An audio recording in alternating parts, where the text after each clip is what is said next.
Hi, everyone. Hi.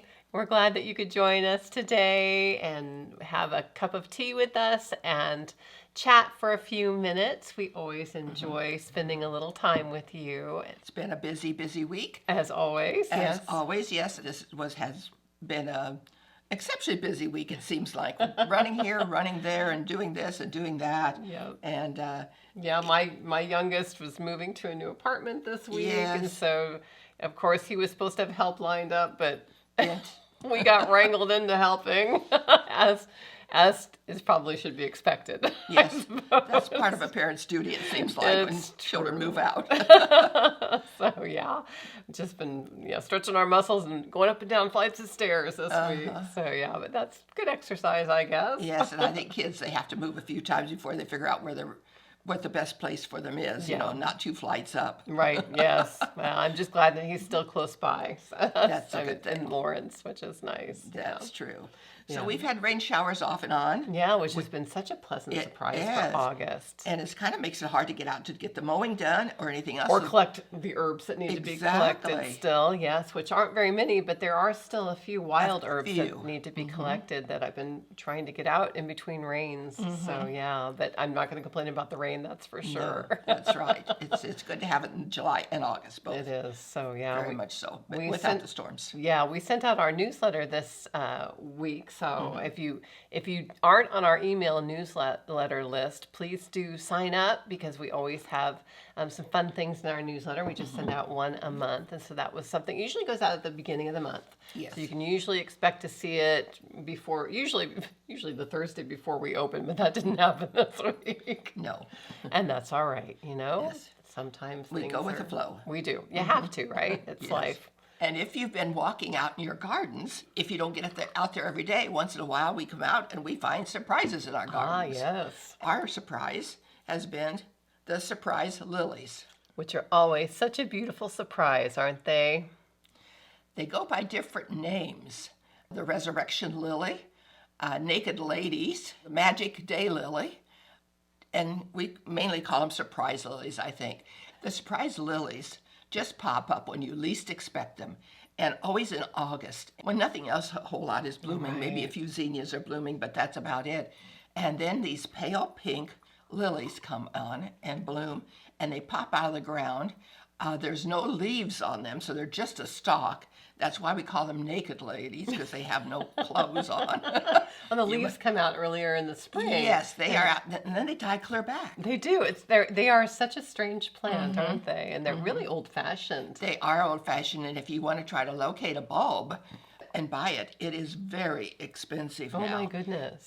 And I suspect one of these days we won't even know much about this, or you won't be able to find a bulb unless you have a friend. Yes, that can Pass-along plant. They give you a pass-along plant. That's right.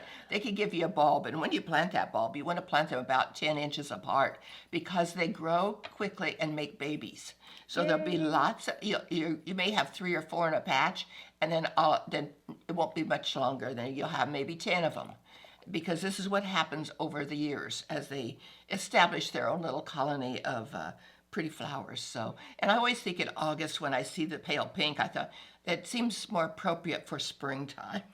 It does. It surprises me when I see pale pink when I'm looking now for the golds. Right, that's true. The golds are starting to come out now as we near fall, and They yeah, are, but- pink. It's just like the last hurrah of summer. It is nice. So I hope you have some surprise lilies or naked ladies in your garden Absolutely. that you can enjoy. They're wonderful. And I have figured out too that mine aren't quite as big this year, and so I'm going to need to feed them this next spring early, probably before the So what do you feed them? probably something from the barnyard. Yeah, some compost. That's not Something I can purchase and sprinkle down on them because they need a fertilizer of some kind. They need a little. The ground around them has probably been deplenished, although they don't ask for much. Yeah, a lot of those old-fashioned ones, daffodils and iris, and the wonderful ones that make the babies and have the beautiful flowers.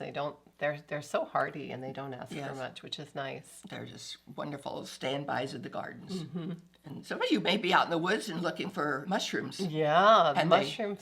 Are out there after rains. Oh, sometimes they are after, they say lightning actually stimulates mushrooms to show their above ground growth. What we know as mushrooms, of course, lives primarily primarily underground as the mycelium, but they've done some really interesting studies that lightning actually helps them it stimulates them to start growing up out of the ground, which is pretty neat. And so that's why it's always a good time after a rainstorm to go looking for mushrooms. And of course, we love mushrooms.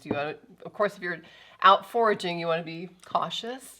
Be very careful. What's that old saying there? There are old mushroom foragers and there are bold mushroom foragers, but there are no old and bold mushroom foragers. I've heard that one.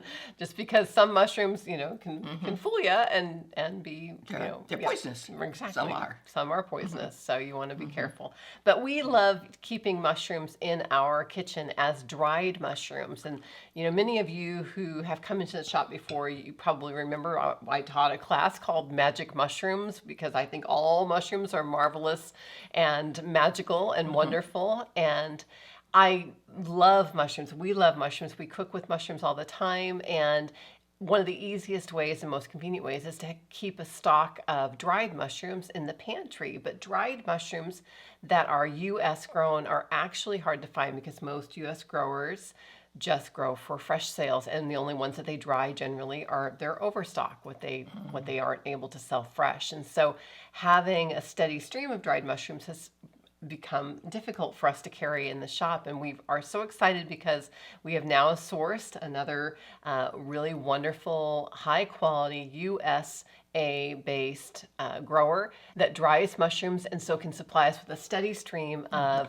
what we're using, dried shiitake, maitake, and lion's mane primarily, which are the culinary mushrooms. It's important that they come from the United States. It is so important that they come from the United States, and there's a few reasons for that.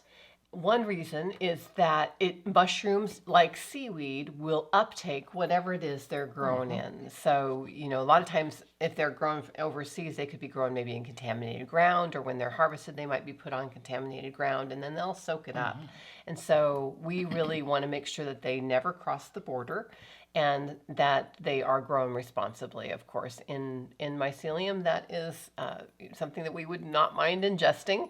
And a lot of times they are also wildcrafted. Certain mushrooms are wildcrafted. Mushrooms are magical because they contain compounds that actually resemble microbes to our body. Our body kind of sees them as microbes, and that stimulates our immune system. It puts our immune system on alert, and it also strengthens it. Now, a lot of people with autoimmune issues think, oh, if it stimulates my immune system, I want to avoid it. And so in some cases that is true. But with mushrooms, what they are finding is that actually it helps to regulate the immune system. It can help to regulate the immune system. And so it's great for mushrooms are wonderful for everyone. And so some mushrooms are edible, some are inedible. And then there's that category of medicinal mushrooms. But if a mushroom is edible, it is generally also considered medicinal. So what makes it edible is that it's palatable. Some mushrooms are too woody to be really eaten.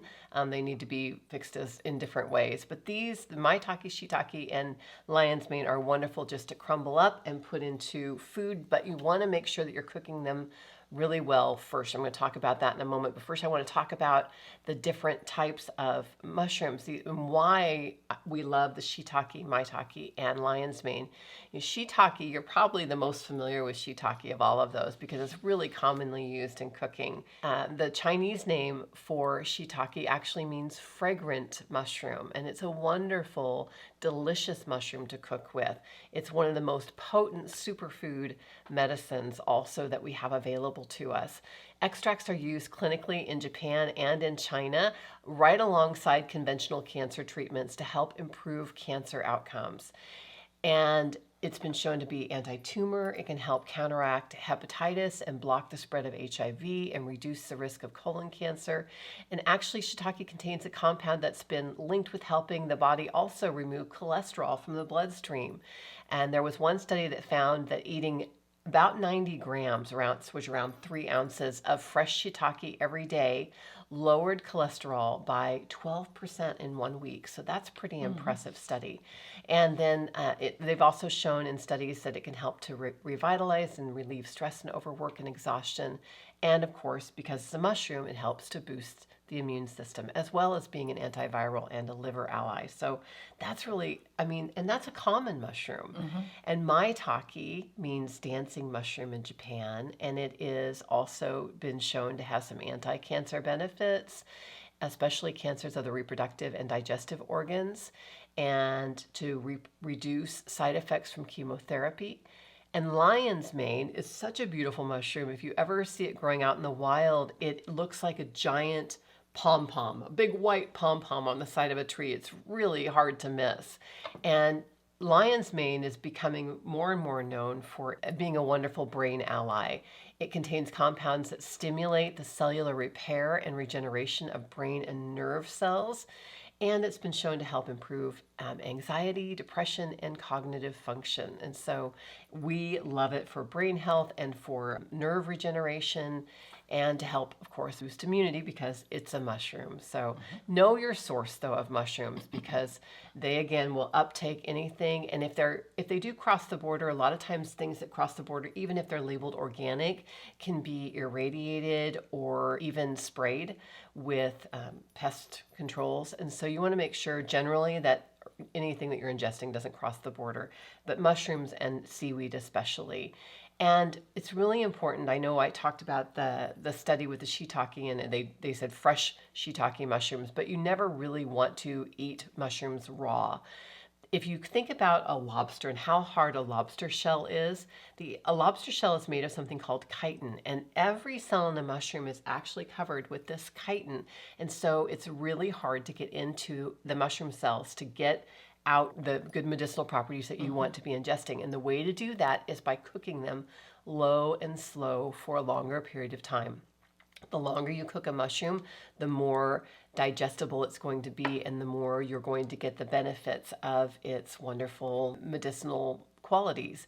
And so in order to be bioavailable, you need to cook it for a long time. If you're eating them raw or they're not cooked completely, you're really just getting fiber. And the fiber, of course, mushrooms have is wonderful, and it's great as a prebiotic for your digestive system. But it's best to cook them always. We love to cook them in our broth.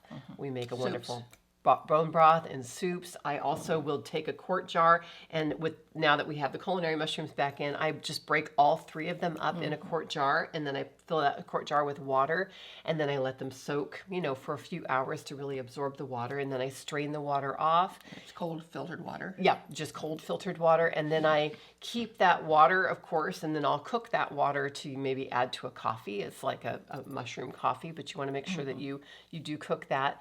And then the mushrooms themselves, I squeeze out pretty well, and then I saute them in. I love to use some nigella seed and some of our all-purpose herb blend and some salt and some pepper and grass-fed butter, and just saute them on a low temperature for 15, 20 minutes. And then I stick them in the fridge, and we just use them in our breakfast and our dinner and whatever over the period of a few days. Yeah, it is.